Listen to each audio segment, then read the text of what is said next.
Salut à vous tous qui suivez l'actualité hebdomadaire internationale sur le réseau de l'Agence angolaise de presse. Élections législatives à São Tomé et Principe.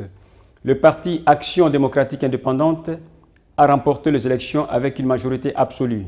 Le parti de Patrice Trovoada a obtenu 33 sièges contre 16 de son principal rival politique, le MLSTP-PS2 de M. Manuel Pinto da Costa. Dans quelques instants, le détail. La mission d'observation de la CPLP, Communauté des pays lusophones, a qualifié de libres et transparentes les élections dans cet archipel dont l'Assemblée nationale est composée de 55 députés au total.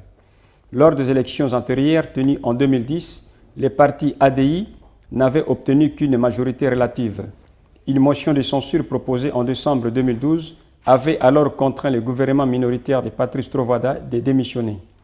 Le gouvernement formé par le parti Action démocratique indépendante a été évincé après avoir refusé de substituer le premier ministre de l'époque. Aussitôt écarté, il a été remplacé par un gouvernement soutenu par l'opposition et nommé par le président Manuel Pinto da Costa. Nous vous rappelons que le MLSTP-PSD, ancien parti unique, avait obtenu 21 sièges lors des élections législatives antérieures. Je serai le premier ministre de tous les São-Toméens, aussi bien de ceux qui m'ont voté que de ceux qui ont choisi d'autres options, a déclaré Patrice Trovoada à une radio locale. Le Parti de convergence démocratique, PCD, a récolté 5 sièges au Parlement national, soit 2 députés de moins par rapport au nombre de sièges arrachés en 2010. Dans l'île des Principes, où le scrutin régional a également eu lieu le 12 octobre dernier, les électeurs ont à nouveau fait confiance à l'Union pour le changement et le progrès du Principe. UMPP a donc obtenu 5 sièges contre 2 du parti MLSTP-PSD. Le processus a été relativement complexe car il s'agissait simultanément d'élections législatives, locales et régionales, a déclaré le chef de la mission d'observation de la CPLP, M.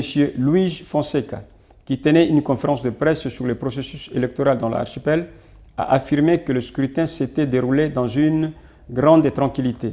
Ancienne colonie portugaise, indépendante depuis juillet 1975, la République démocratique de São Tomé et Principe, pays africain à majorité catholique, a comme principales ressources le cacao, le café, les noix de coco et les copra. Voilà, mesdames et messieurs, c'était là nos informations sur les élections à São Tomé et Principe. Merci de les avoir suivis. Prochain rendez-vous la semaine qui s'annonce. Au revoir.